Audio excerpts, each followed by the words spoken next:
প্রিয় শিক্ষার্থীবৃন্দ, আজকে সমন্বয়ের 14 নম্বরটা আমরা শিখব। সমন্বয় 14। চালানি কারবারের প্রেরিত পণ্য 5% কমিশন সাপেক্ষে বিক্রয় 7,000 টাকা।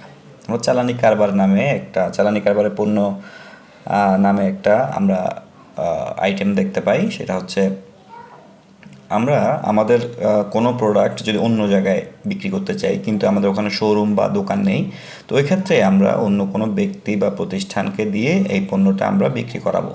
তো ওই ক্ষেত্রে আমাদেরকে, যেহেতু অন্য ব্যক্তি বা প্রতিষ্ঠানকে দিয়ে বিক্রি করাচ্ছি, আমাদের কিছু কমিশন তাকে দিতে হয়।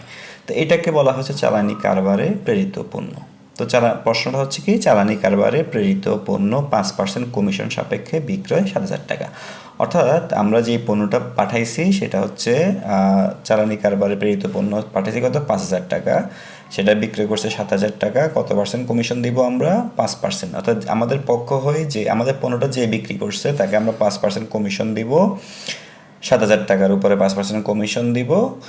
এটা হচ্ছে মোটামুটি কন্ডিশন। তাহলে আমরা আগে গণনা কার্যটা করে ফেলি। আমরা পণ্যটা বিক্রি করছি 7,000 টাকা, তাহলে আমরা এটা লিখবো চালানি কারবারের প্রেরিত পণ্য বিক্রয় 7,000 টাকা। তো আমরা চালানি কারবারে পণ্য প্রেরণ করছি, চালানি কারবারে যে পণ্যটা পাঠাইছি ওটা বিক্রি করছি কত, 7,000 টাকা।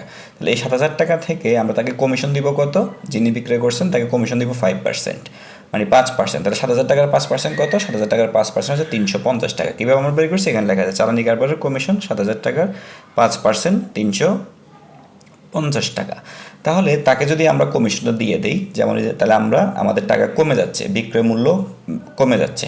তাহলে 7,000 থেকে আমরা 350 টাকা বাদ দিলাম, তাহলে মাইনাস চালানি কারবারের প্রেরিত পণ্যের কমিশন। তাহলে কমিশনটা আমরা বাদ দিলাম 350 টাকা। তাহলে যে ব্যক্তি আমাদের পণ্যটা বিক্রয় করছে তার কাছে আমরা পাবো কত, 6,650 টাকা।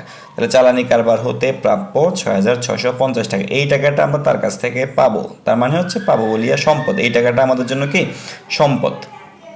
আচ্ছা, পাবো। এখন এই পণ্যটা আমরা যে পাঠাইছি, যে 6,650 টাকা তার কাছ থেকে পাবো, সেই পণ্যটার দাম কত ছিল, সেই পণ্যের দাম ছিল চালানি কারবারের প্রেরিত পণ্য 5,000 টাকা। তাহলে আমরা এই ব্যয়টা থেকে, যখন এই টোটাল আয়টা থেকে যখন আমরা ব্যয়টা বাদ দিয়ে দিব, তখন আমরা পেয়ে যাবো হচ্ছে মুনাফা।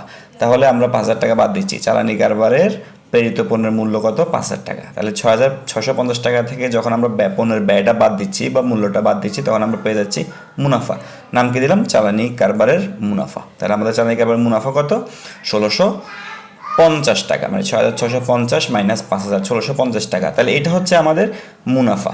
তাহলে মুনাফার 1,650 টাকা, আর আমাদের ওই লোকের কাছে আমরা পাবো কত, 6,650 টাকা। তাহলে আমাদের সমাধানটা এখন কী হবে, সমাধান আমরা দেখে ফেলি। তাহলে আমরা কোথায় লিখবো, চালানি কারবার হতে প্রাপ্য। তাহলে এখানে লেখা আছে চালানি কারবার হতে প্রাপ্য 6,650 টাকা। তাহলে চালানি কারবার হতে প্রাপ্য 6,650 টাকা। আর্থিক অবস্থার বিবরণী সম্পদ, চলতি সম্পদে বসাবো। আর্থিক অবস্থার বিবরণীতে কোথায় বসাবো, চলতি সম্পদে বসাবো। আর চালানি কারবারের মুনাফা যেটা, যে এই 1,650 টাকা, চালানি কারবারের মুনাফা 1,650 টাকা আমরা পরিচালন আয়ে বসাবো। পরিচালন আয়, বিশদায় পরিচালন আয় বসাবো। এটা পরিষ্কার করে লেখা আছে। তো সুতরাং এটা হচ্ছে চালানি কারবারের প্রেরিত পণ্যের কমিশন সাপেক্ষে বিক্রয়ের সমন্বয়। এটা নিয়ে অনেকে টেনশন করার কিছু নয়, জিনিসটা খুব সহজ, আমরা একটু সহজ করে বুঝে ফেলবো। ধন্যবাদ।